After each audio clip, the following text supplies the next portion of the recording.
안녕하세요 여러분. 생생법률쇼 진행을 맡은 임주혜입니다. 법과 친해지는 제일 좋은 방법 생생법률쇼. 오늘도 크고 작은 법률 문제로 어려움을 겪고 있는 여러분들을 위한 법률 상담은 물론이고요. 세상을 들썩이게 하는 이슈들을 법적으로 풀어보는 시사법률 토크까지 준비되어 있습니다. 법률과 관련해 궁금한 내용이 있으신 분들은 상담전화 02557-8295번으로 연락 주시거나 법률방송 홈페이지에 접속하신 후 법률 상담에 문의 남겨주세요. 그리고 지금 아래 하단으로 나가는 lawshow.lowtv.kr 메일로도 상담 문의 받고 있습니다. 각 분야 전문 변호사가 무료로 성심성의껏 상담해 드리니까요. 많은 참여 부탁드립니다. 지금 이 방송은 유튜브를 통해서도 실시간으로 함께 방송되고 있으니까요. 많은 시청 부탁드리고 유튜브를 통한 소통의 창구도 활짝 열어두겠습니다. 그럼 오늘 도움 주실 변호사님 소개해드리겠습니다. 법무법인 코리아의 김희성 변호사 자리하셨습니다. 변호사님 어서 오세요. 네, 안녕하세요. 김희성 변호사입니다.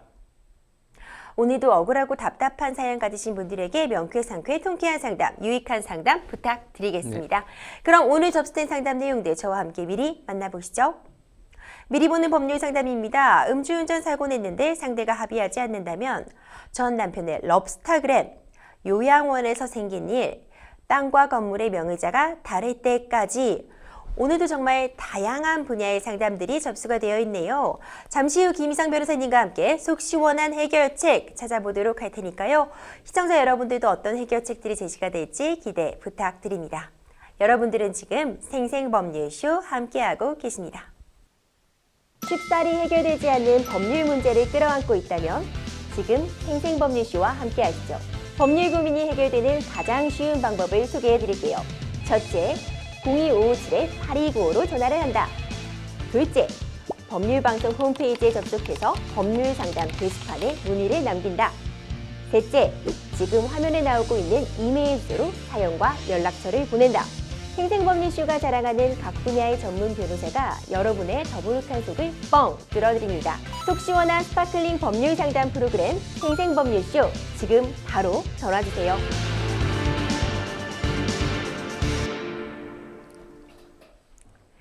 생생법률쇼 첫 번째 순서는요. 법과 관련된 사실들에 대해 굵고 짧게 알아보는 시간 준비되어 있습니다. 금요일에는요. 드라마, 영화 속 명작 속에 숨어있는 법률 이야기들 쏙쏙 알아보는 신법한 해석 준비되어 있습니다. 김성 변호사님, 오늘 준비해온 작품 어떤 거세요? 네, 오늘 소개해드릴 작품은 지난 3월에 공개된 넷플릭스 영화 길복순에 대해서 소개해드리겠습니다. 아니, 길복순 하면은 전도연 씨가 출연해서 굉장히 또 많은 관심을 받았잖아요. 네네. 어떤 내용인지 먼저 좀 소개해 주시죠. 네, 먼저 이제 그 청부살인업을 본업으로 하지만 겉보기는 평범한 이벤트 회사인 MK 엔터테인먼트가 있습니다. 여기에 소속 킬러인 길복순은 성공률 100% 킬러이지만 또 한편으로는 10대 딸을 키우는 싱글맘인데요. 딸 재현과는 관계가 서툴기만 해서 싱글맘인 그녀는 딸과의 관계를 회복하기 위해서 퇴사도 결정하려고 하는 상황이었습니다.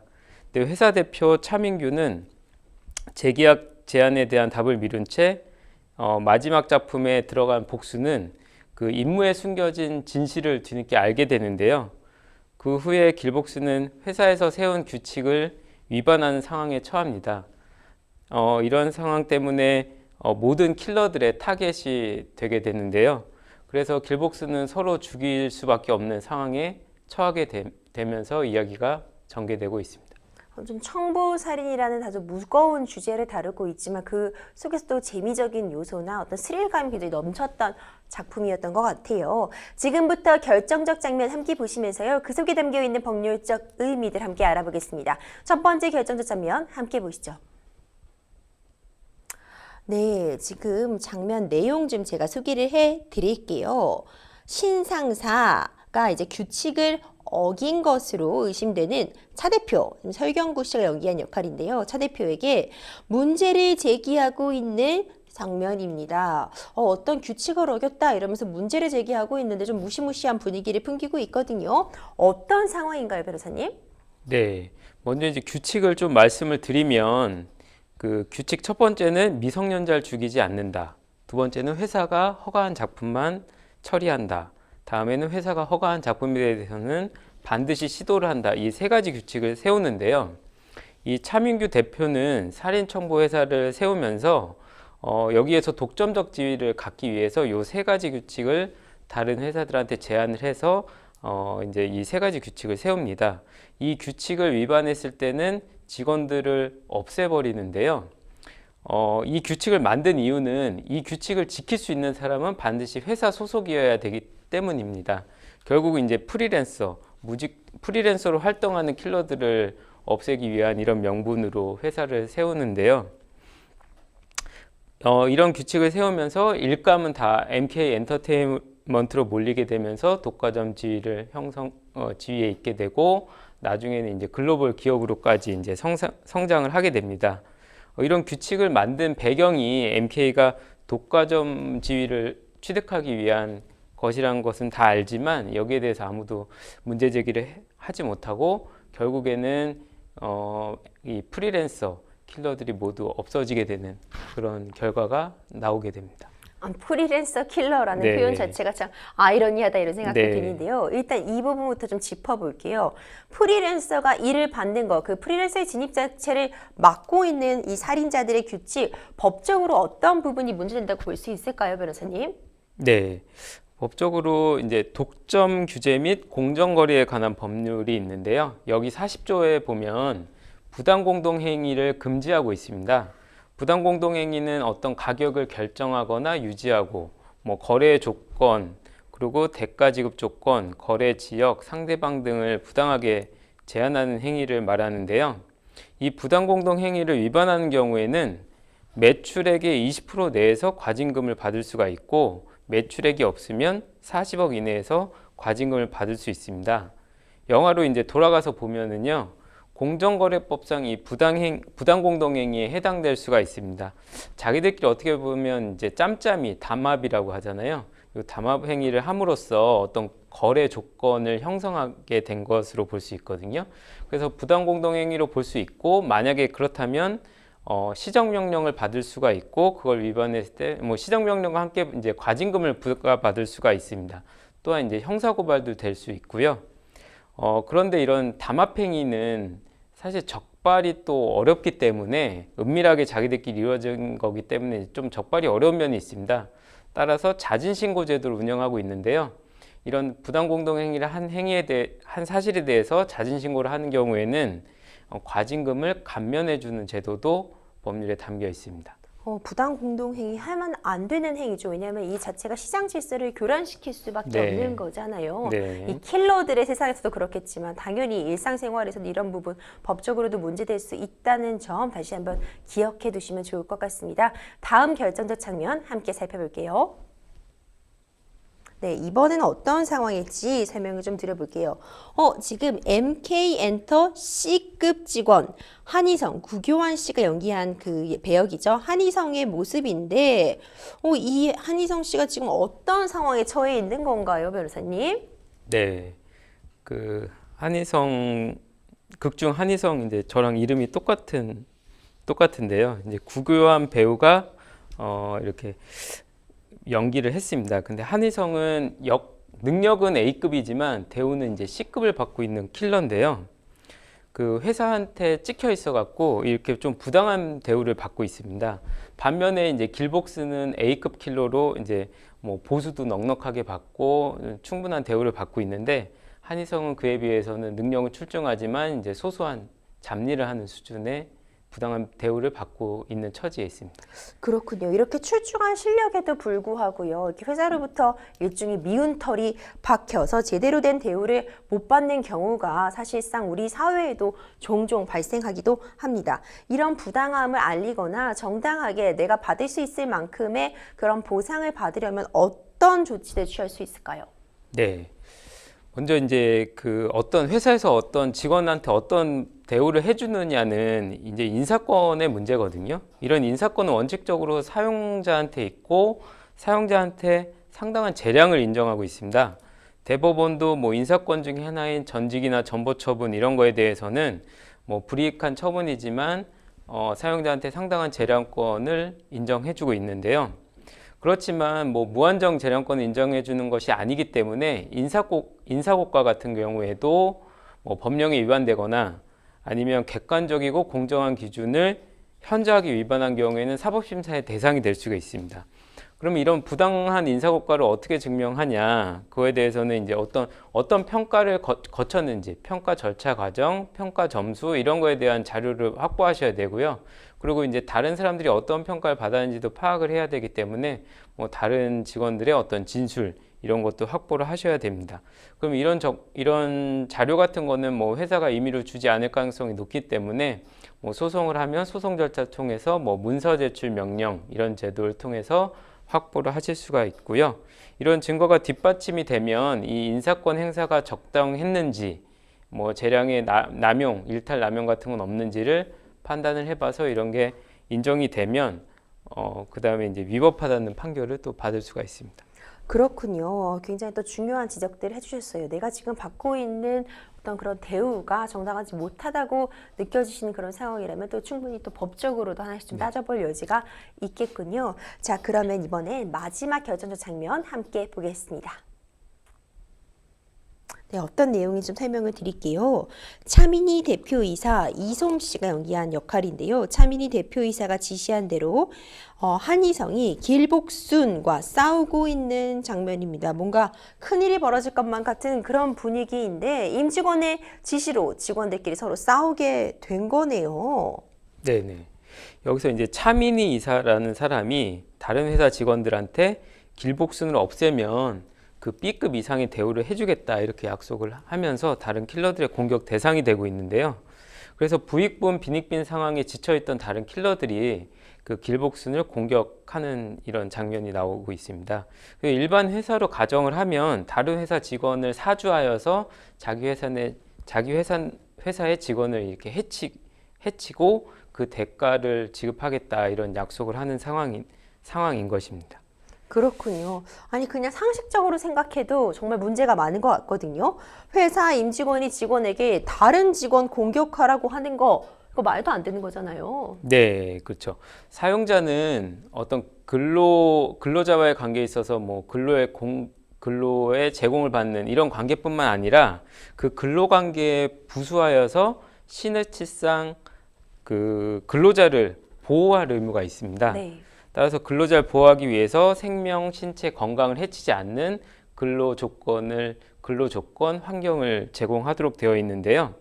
뭐 이러한 상황에서 다른 회사 직원과 공모하여서 해치게 하게끔 사주를 한 거기 때문에 뭐 당연히 뭐 공동불법 행위가 성립할 수 있고요. 또 이런 민사상 손해배상 책임을 넘어서 형사처벌도 될 수 있는 사안입니다.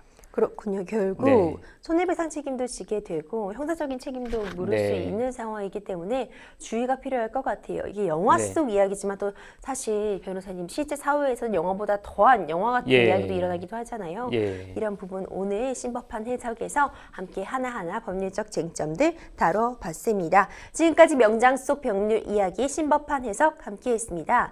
다음 순서는요. 생생법률쇼의 자랑입니다. 성심성의 전화상담 바로 이어가 볼게요. 전화 연결하겠습니다. 상담자님 여보세요.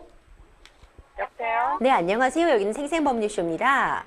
네, 안녕하세요. 네, 안녕하세요. 네, 어떤 점 궁금해서 전화 주셨을까요? 네.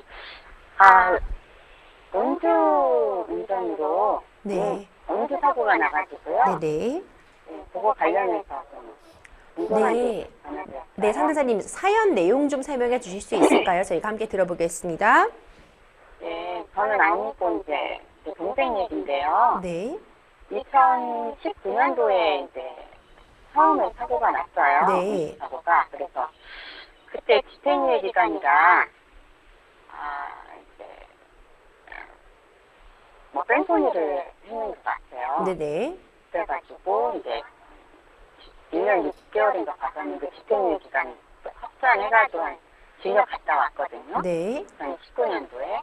그 다음에 2015년도에 또 이제 집 앞에서 음주로 주차하다가 차를 들이박았거든요. 아, 네, 네. 그래가지고 이제 그 차 주인이 신고를 해갖고 이제 또 그때 음주 사고로 걸린 게 있고, 네네. 그때는 뭐 벌금인지 집행유예 이렇게 받았대요. 네. 네, 하고 이제 최근에 4월 1일 날 음주 사고가 났어요. 네. 네, 4월 1일 날. 그래서 지금 검찰로 다 송치가 돼 있는데 이제 재판 날짜는 아직 안 잡혀 있고요. 네. 그 다음에 또 음주 그 4월 1일 때 음주 취소돼가지고 음주 임시면허증 나오는 40일 주어지잖아요. 그 네. 마지막 날 또 사고를 냈어요. 아, 네. 그래가지고 이제 그거는 12시가 넘어가지고 이제 무면허로 이렇게 사고가 난 건이거든요. 네. 근데 이제 지금 첫 번째 거는 이제 재판 날짜 기다리고 있어요. 네네. 그리고 이제 두 번째 최근 거는 지금 검찰 송치 조사받아가 검찰관이 오늘 송치시킨다고 하더라고요. 네네.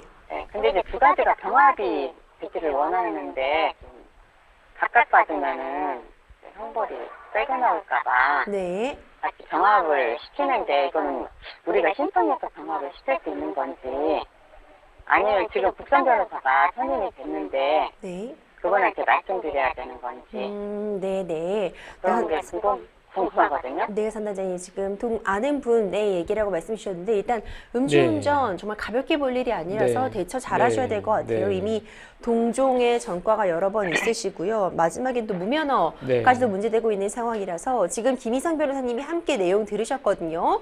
좀 하나하나 근데- 어떻게 네. 해결해 볼 수 있을지 알아볼게요. 선생님, 네네. 네. 그다음에 첫 번째 거는 이제 합의를 받고요. 네.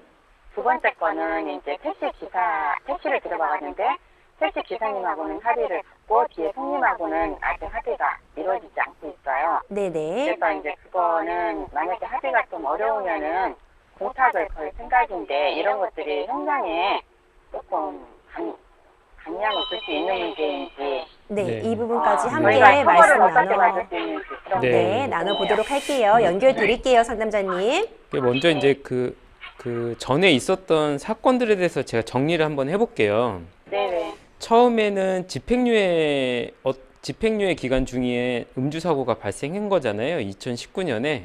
예. 그러면 그 집행유예를 받았던 사건은 어떤 죄로 집행유예 기간 중이셨나요? 어떤 걸로 지금 그러니까 집행유예 기간 중에 음주 사고가 났으면 집행유예를 받았던 형이 있었잖아요. 아, 오래돼가지고 음주는 아니었나요? 음주는 아니었다고. 아, 음주는 그러니까 첫 번째 2015년에 그 집행유예 예. 예, 2015년에. 아, 2015년에 어떤 죄를 범하셨는데 그게 이제 집행유예 기간 중이었고 2019년에 그 집행유예 기간 중에 음주 사고가 발생한 거죠? 아니요. 아, 아니에요? 예, 첫 번째가 네. 이제 2015년도에 난 건데 예. 그때 집행유예 기간에 아, 네, 알겠습니다. 무서워가지고 이제 집행유예 기간이니까 무서워가지고 도망갔는데 예. 이게 형벌이 뺑소니로 이제 크게 나와갖고 아, 네, 네, 알겠습니다. 그럼 그래갖고 이제 네. 징역을 갔다 온 거예요. 아, 그럼 첫 번째 2015년에 무면허, 음주, 뺑소니 이게 다 걸린 거네요? 예. 네. 무면허도 있었어요. 예. 예, 그다음에 그러면 그다음 음주운전이 언제죠? 2019년 이후에? 2019년. 아, 2019년인가요? 이때는 그냥 단순 음주만 했나요? 아니면 뭐 사람을 사고 이렇게 집 앞에서 예.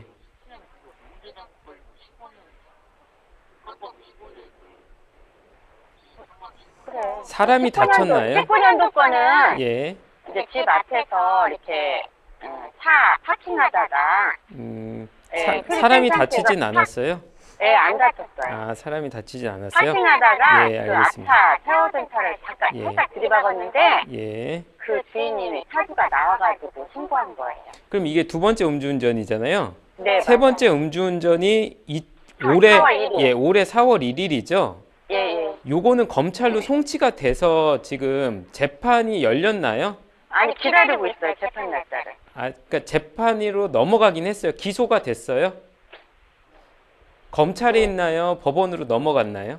법원으로 넘어갔어요. 아, 법원으로 넘어가서 이제 날짜 기다리고 계신 4월 거예요? 1일 거는 법원으로 넘어갔어요. 네. 이거는 음주운전하고 사람을 다치게까지 하셨나요? 예, 2주 나왔어요. 2주 나왔어요? 이거 이때 그 음주 수치가 어떻게 되죠? 4월 음주 1일. 수치요? 네. 4월 1일 거? 예. 0.136. 아, 0.13이요? 1.3가 6인가? 아, 네, 알겠습니다. 1.6일 거예요. 네, 네. 그러면 이때 음주운전 받아서 임시 운전 면허증 하다가 그게 네, 이제 맞아요. 끝난 다음에 또 무면허 마지막 날에 네. 12시를 넘어갖고 네, 무면허까지 이제. 무면허에서 음주. 요때 음주는 수치가 어떻게 되셨어요? 6월 5일 날 났는데 최근 거 수치가 네. 0.20, 네. 206이요. 아, 이거는 0.2를 넘어버렸네요. 네, 엄청 세게 나왔네요. 우선 이제 궁금하신 게 형량에 대해서 먼저 궁금하실 테니까 제가 말씀을 드려볼게요. 네. 이게 이제 합의는 이제 거의 다 한 거죠. 첫 번, 4월 1일 그분하고도 이제. 네, 4월 1일은 다 합의를 뭐, 하셨나요? 보험도 이제 다 들어놨었고, 예. 그분하고도 이제 뭐 형사, 민사상 다 어떤 책임을 묻지 않겠다는 처벌 네. 불원사하고 합의서 받았어요. 예. 그리고 두 번째, 예. 6월 1일 날 난 거, 최근에 난 거는 이제 택시 기사님하고는 합의를 다 아, 네네. 받았고, 네네. 처벌불원 합의를 다 받았고, 네. 뒤에 탄 손님, 여자 손님하고는 지금 합의 중에 있어요. 네. 그럼 이제 우선 궁금하시는 형량에 대해서 한번 말씀을 드려볼게요. 네, 지금 벌써 이게 음주 전과가 지금 2번 있었고, 네, 올해 4월에 한 번 있고, 6월과 같이 합하면 벌써 4번째 음주운전이잖아요. 네. 이런 경우는 좀 형량이 실형이 나올 가능성이 상당히 있어요. 음주운전이 벌써 3번째이기 때문에. 게다가 올해 이제 점점 음주운전 처벌이 강화되는데 또 올해 음주운전에 대해서 올해 이제 7월 1일 기소되는 사건부터는 또 올해 7월 1일부터 적용되는 사건에 대해서 양형 기준이 최근에 또 나왔는데요. 네. 거기에 또 음주운전에 대해서 형을 또 강하게 양형 기준을 세우는 그런 게 양형 기준이 발표가 됐어요.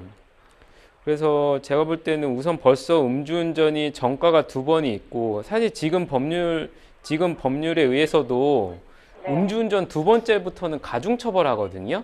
아, 두 번째부터는 가족. 예, 2번째부터 가중처벌하는데 벌써 이게 벌써 3번째예요.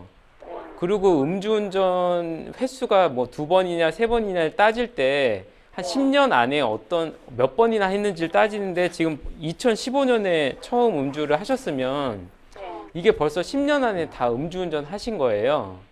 그러니까 이런 걸 다 고려를 하거든요. 그리고 또 하나 마지막 음주운전 하신 거 있죠. 이게 0.1을 넘어갔으면은 이것도 되게 좀 죄질을 안 좋게 봐요. 0.2. 이 음주운전 수치도 보는데 지금 4월에 하신 것도 0.13이면 이것도 수치가 높으신 건데 또 마지막에 6월에 하신 것도 음주운전 수치가 0.1을 넘었기 때문에 이게 상당히 높아요. 그래서 7월 1일부터 적용되는 그런 양형 기준에 의하면 7월 1일이면, 올 7월 1일이요? 7월 1일 이후에 기소되는, 그러니까 지금 6월에 저지른 사건 있잖아요. 6월에 그게 발생한 이제 음주운전 적용이 사건. 된다는 거죠? 그게 이제 7월에 기소될 가능성이 높잖아요. 아, 예. 예, 그러면 아마 이 양형 기준이 적용될 가능성이 높은데, 물론 양형 기준이란 거는 판사들이 꼭 따라야 되는 건 아니지만 법원 판사들이 많이 참고하는 거기 때문에 이 양형 기준을 기준으로 좀 예측을 해보시면 좋아요. 네. 근데 이 양형 기준에 의하면은 0.2% 이상인 경우에는 징역을 1년 6월 이상 이렇게 선고하도록 양형 기준이 또 나와 있거든요. 물론 이거는 기본적인 양형 기준이고 여기에 뭐 플러스 마이너스 가감을 해요. 어쨌든 제가 말씀드리는 거는 이런 양형 기준에 의해서도 좀 0.2를 넘은 음주운전은 좀 상당히 불리하시다. 그리고 과거에 벌써 2번의 전력이 있기 때문에 불리하시다. 이런 걸 말씀드리는 거고요. 좀 중하게 나올 가능성이 있다.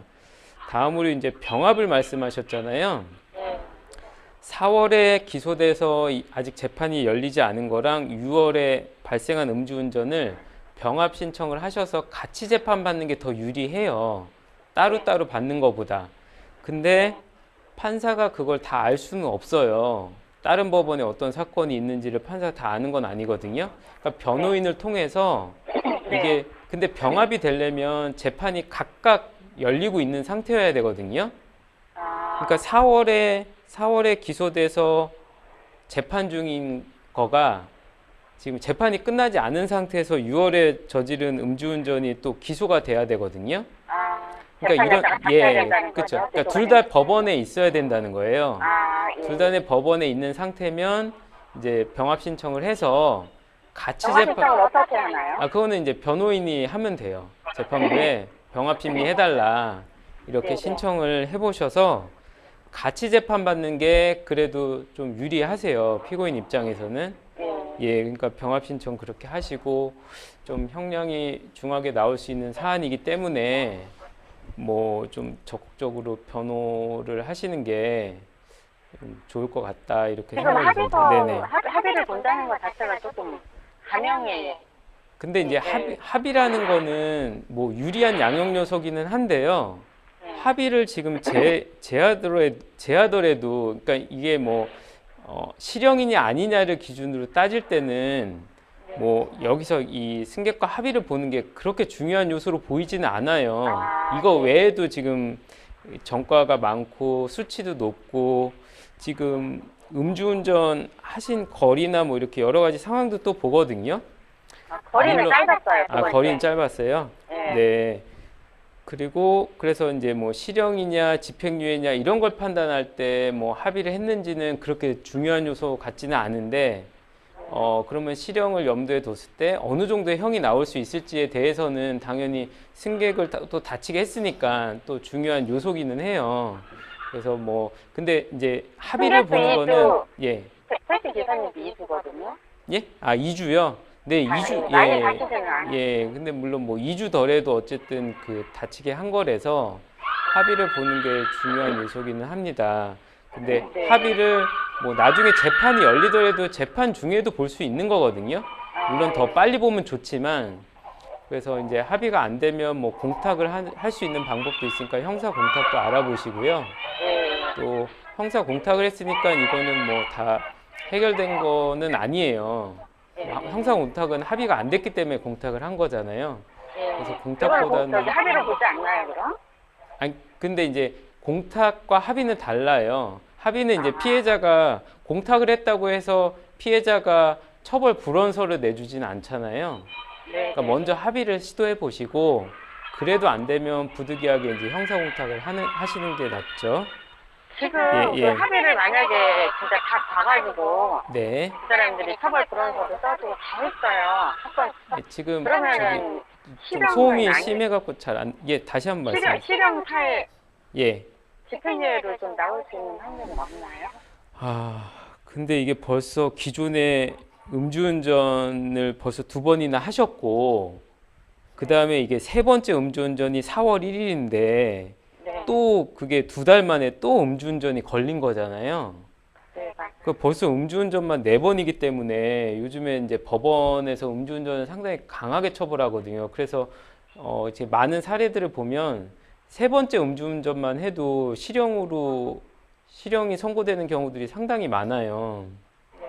그렇기 때문에 좀 안타깝지만 실형 가능성이 높다는 사실을 염두에 두시고 재판을 임하셔야지 뭐 그냥 안일하게 뭐 집행유예를 기대하시고 재판을 임하시다가는 아니 지금은 이제 저희가 잘못한 거는 아닌데 지금 할 수 있는 모든 것을 다 하고 뭐 재판에 승복하려고 하거든요.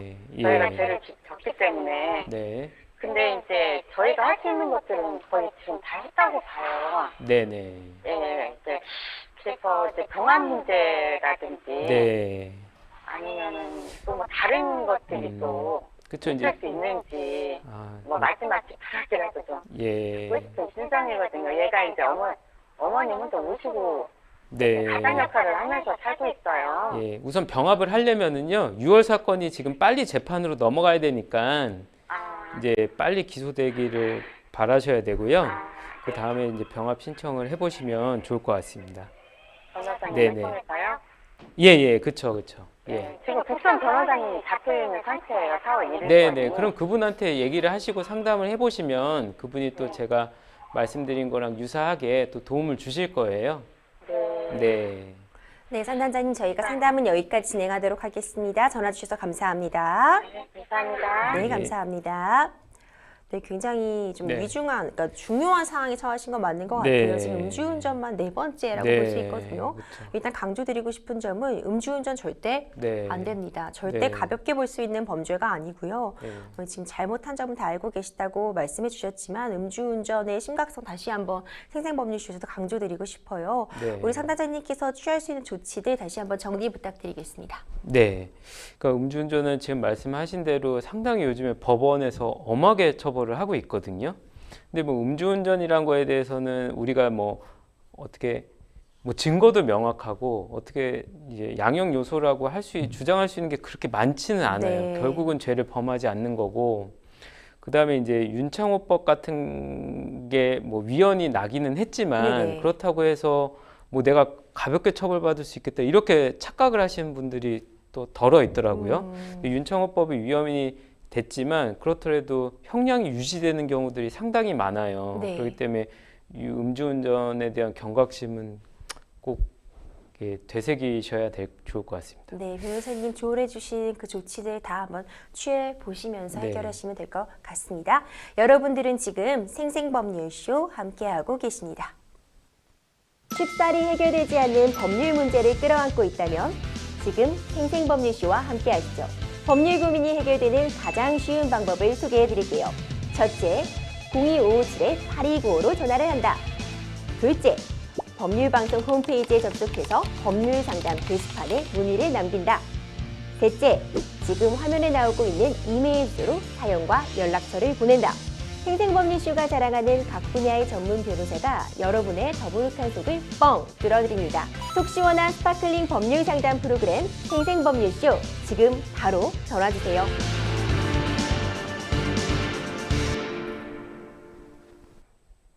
생생법률쇼, 이번에는 법률방송 이메일을 통해 접수된 여러분들의 고민 함께 풀어가 보겠습니다. 결혼 1년차까지는 별 문제 없었는데 2년차부터 남편의 태도가 좀 이상했습니다.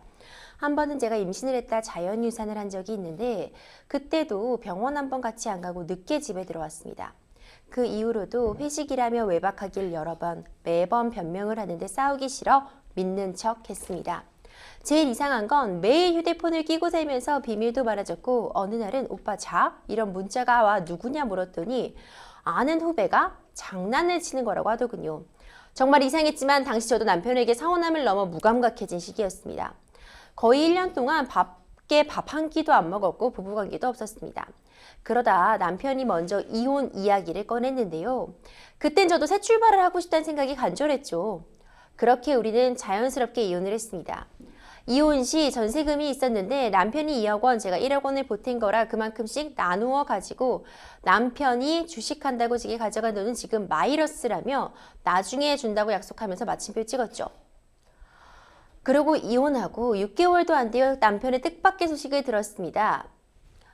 친구가 후배 SNS에서 전 남편을 봤다는데 정말 가관이더군요. 이혼하기 무섭게 여자의 SNS에 전 남편과의 럽스타그램이 올리기 시작한 건데요. 심지어 얼마 전에 사귄 지 1년째라는 게시물이 올라왔는데 이혼한 지 6개월도 채 안 되었으니 이혼 전부터 사귀고 있었던 겁니다. 그 여자는 남편 직장 후배였는데요. 결혼 생활 내내 남편이 외도 중이었다는 것도 모른 채 순순히 이혼을 해준 겁니다. 지금이라도 남편과 상간녀를 상대로 위자료 소송을 하고 싶은데 이혼 후에도 가능할까요? 재산 분할도 다시 할 수 있는지 궁금합니다. 결혼할 때 남편의 차를 바꿔주고 3천만 원짜리 시계를 사줬는데 거의 1억입니다. 이 금액도 돌려받을 수 있는지 알고 싶습니다. 정말 굉장히 사연이 절절해요. 네. 참 안타까움을 금할 수가 없는데 이혼 후에 지금 남편의 외도 사실을 알게 되신 거예요. 네. 이혼할 당시에는 이 외도 문제는 사실 알고 계시지 못했기 때문에 이혼을 고려하는 데 있어서 요인으로 작용을 하진 않았었지만 이혼 후에 알게 된 이 외도의 사정을 가지고 이 경우에도 전 남편을 상대로 위자료 청구를 다시 할 수 있는 걸까요? 네, 이혼을 원인으로 한 위자료 청구에 대해서 지금 말씀을 하셨는데요. 이혼을 보통 이혼 소송과 같이 위자료 소송을 진행하는 경우도 있고요. 먼저 그렇죠. 이혼이 완료된 후에 위자료 소송을 진행하는 것도 문제가 없습니다. 여기에서 이혼은 재판상 이혼도 되고요. 이 상당률 같은 경우는 협의이혼으로 보이는데요. 협의이혼의 경우에도 똑같이 위자료 청구를 할 수 있습니다. 다만 주의하셔야 될 거는 이혼을 하고 나서 너무 시간이 흐른 다음에는 위자료 청구를 할 수 없을 수가 있어요. 그래서 이혼이 된 때로부터 3년 안에 위자료 청구를 하셔야 될 것 같습니다. 3년 이내라는 네. 기간 지키는 건 굉장히 중요할 것 같고요.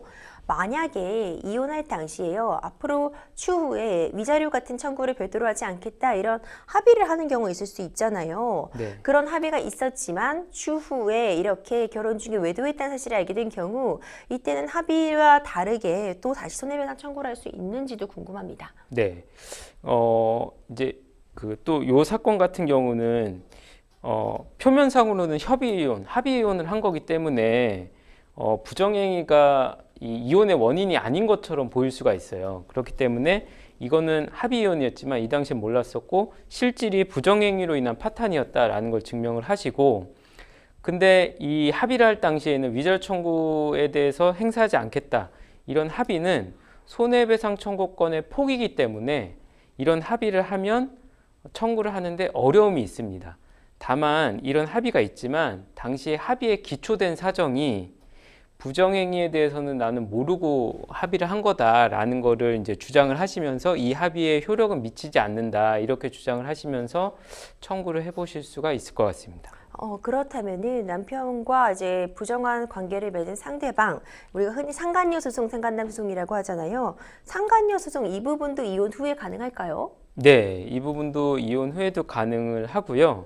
먼저 상간 소송을 하려면 배우자가 있었다라는 사실을 알았었고 그 다음에 부정행위를 해야 되는데요. 여기에 보면 이제 직장 후배였다고 나와 있으니까 뭐 충분히 배우자가 있다는 사실을 알고 있었다고 볼 수 있을 것 같아요. 물론 상간녀 소송도 또 마찬가지로 3년 안에 해야 되기 때문에 이런 기간 준수도 하셔야 됩니다. 그렇군요. 지금 사연을 보면요. 재판상 이혼이 아니라 협의 이혼인 걸로 보여요. 네. 상간녀 위자료 청구도 이 부분도 가정법원 전속 관할인지 좀 짚어주세요. 민사 쪽인지 가정법원인지 네. 궁금해하시는 부분 있더라고요. 네. 그러니까 이혼 소송, 그러니까 이혼을 원인으로 해서 그러니까 상간자 소송을 할 때는 이혼 소송을 하지 않고 상간자 소송만 하실 수도 있어요. 이런 경우는 민사법원이 관할이고요. 이혼을 전제로 해서 상간소송을 진행하는 경우에는 가정법원이 관할입니다. 그러면 가정법원 어디에다 제기해야 되는지를 보면요. 그 피고, 즉 상간자의 주소지를 관할하는 법원에 소를 제기하시면 됩니다. 그렇군요. 지금 이 부정행위를 또 깨달으신 그 점이 SNS예요. 사실 저도 상담 진행하다 보면 요즘 SNS에서 보고 외도 사실을 인지하시는 경우 사실 네네. 많잖아요. 네. 그런데 이 SNS에 올라온 사진들이나 그 글을 가지고도 부정행위, 외도를 입증할 수 있는 증거를 쓸 수 있는지 질문 네. 많이 하시더라고요. 네, 뭐 충분히 증거 가치가 높은 증거고요. 다만 이것 같은 경우는 좀 시점이 중요할 것 같아요. 이 상담글만으로는 이 부정행위가 시작된 시점이 혼인 중이었다라고 보이는데, 또 하나 이제 혼인 중이었다고 하더라도 만에 하나 이미 혼인이 파탄된 그런 시점에서 이 부정행위가 이루어진 경우는 더러 이제 부정행위가 부정이 될 수가 있어요. 네. 예, 그렇기 때문에 이 SNS에 올라온 증거들은 충분히 가치가 있지만 그 시점이 혼인 중이었는지, 혼인 관계가 원만하게 이루어진 시점에 이런 부정행위들이 일어났는지에 대해서 좀 체크를 해보셔야 될 것 같습니다. 그렇군요. 이 재산분할 부분 마지막으로 짚어보도록 하겠습니다. 이미 재산분할 어떻게 하기로 합의가 끝나신 상황이잖아요. 그런데 이 부분을 어떻게 되돌릴 수 있는지 이 부분도 질문 주셨고요. 그리고 두 번째 부분, 우리가 결혼할 때 원래 예물이다 뭐다 하면 사실 서로 선물 주고받는 경우 많은데 이혼할 때 뭐 예물, 수계, 자동차 이런 부분을 또 반환받을 수 있는지 두 가지 질문을 주셨거든요. 네. 그러니까 재산분할에 대해서 협의를 했더라도 그 협의 대상에서 누락된 재산이 나중에 발견되는 경우는 다시 재산분할을 할 수가 있고요. 또 합의 자체가 제대로 안 된 경우에는 또 다시 재산분할을 청구해 볼 수가 있습니다. 또 이 사건 같은 경우에는 재산분할 당시에 부정행위를 아예 몰랐었거든요. 이런 경우에는 재산분할을 다시 청구할 수도 있지만 부정행위를 원인으로 해서 위자료 청구를 하는 경우에 이 재산분할 합의 당시에 부정행위를 모르고 합의했다라는 사정도 위자료 산정할 때 판례가 고려하는 판례가 있거든요. 네. 그래서 재산분할뿐만 아니라 그냥 아니면 위자료 청구를 하면서 그 위자료 소송 안에서 이러한 사정을 주장하면 위자료를 좀 상향돼서 받을 수도 있습니다. 아, 그다음에 또 그렇군요. 이제 예물을 또 말씀을 하셨었는데요. 만약에 자동차나 시계가 예물의 성격을 가졌다.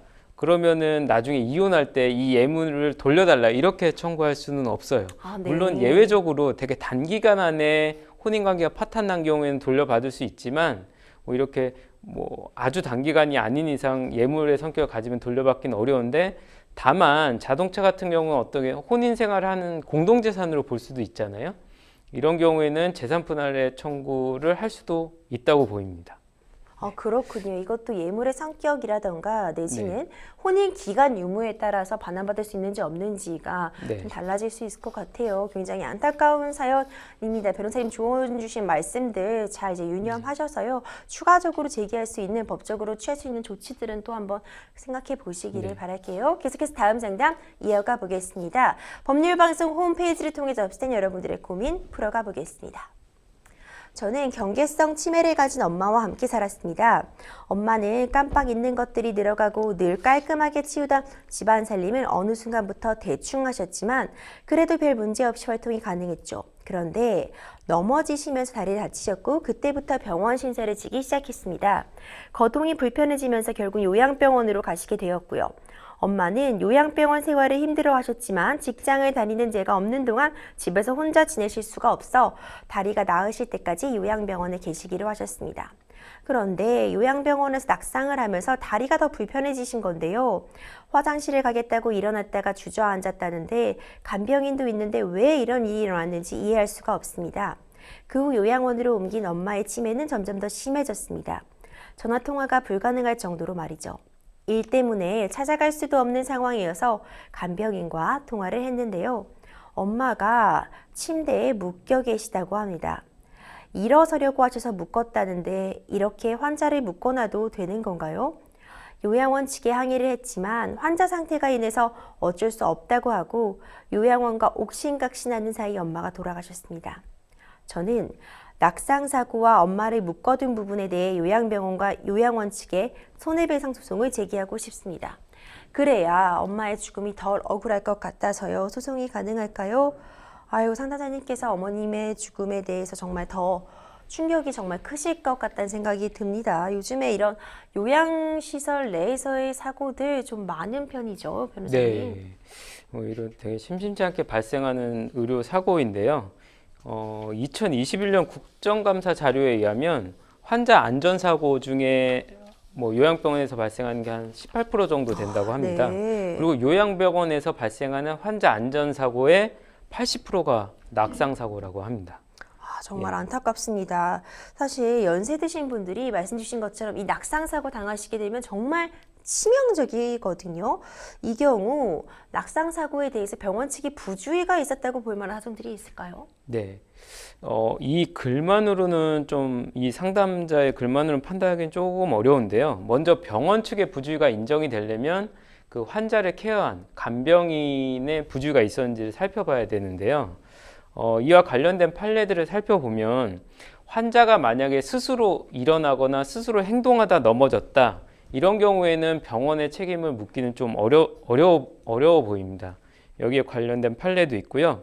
그런데 만약에 간병인이 반대로 환자를 휠체어에 앉히거나 침상에 앉히다가 낙상사고가 발생한 경우에는 그 간병인과 환자의 낙상사고를 방지할 의무를 인정한 이러한 판례 사안도 있습니다.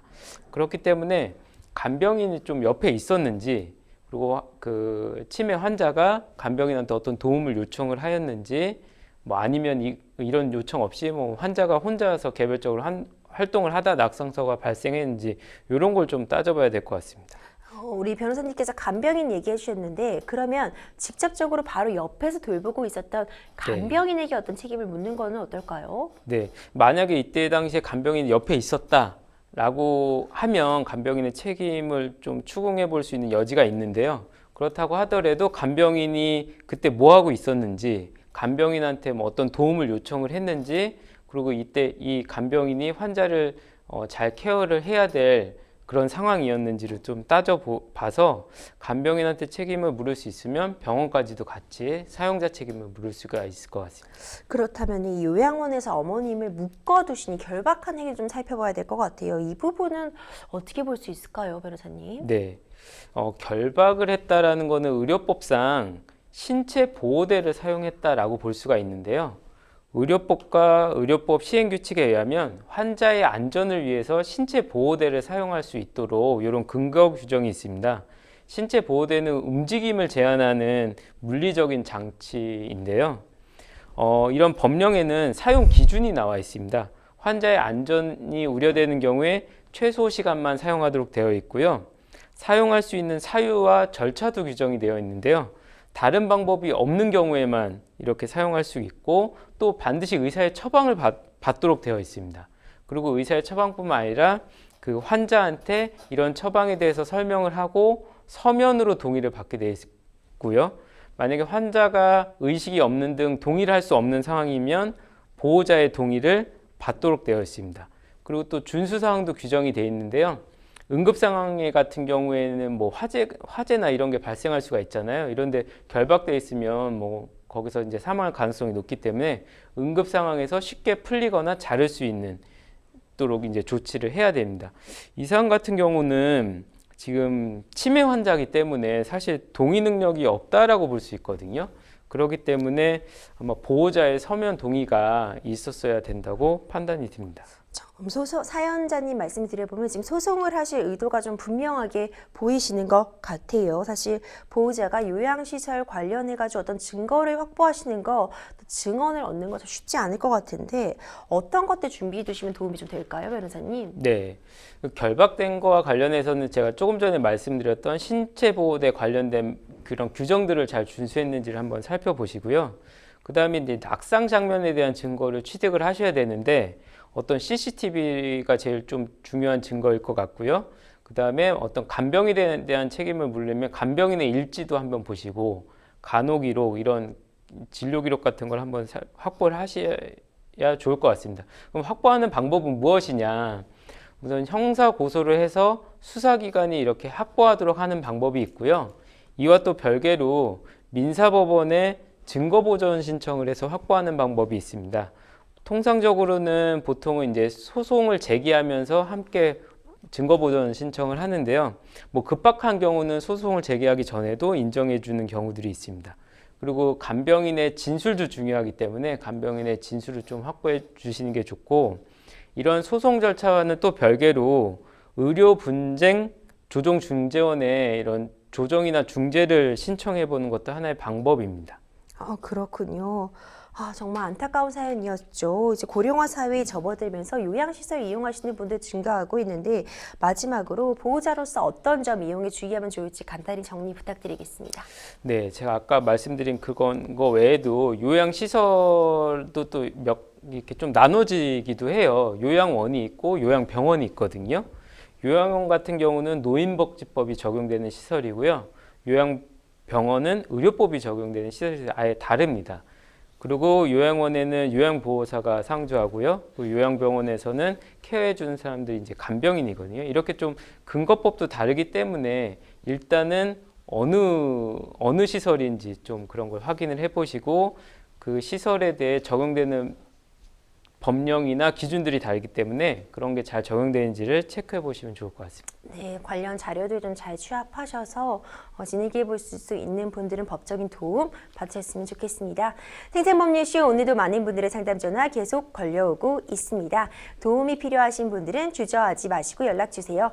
법률 상담 참여 방법 다시 한번 안내해 드립니다. 상담 전화 02-557-8295번 또는 법률방송 홈페이지에 접속하셔서 법률 상담에 문의 남겨주시거나 지금 아래 나가고 있는 메일로 상담 문의 주시기 바랍니다. 오늘도 함께해 주신 김희성 변호사님 고생 많으셨습니다. 생생법률쇼 준비한 소식은 여기까지입니다. 시청자 여러분 감사합니다.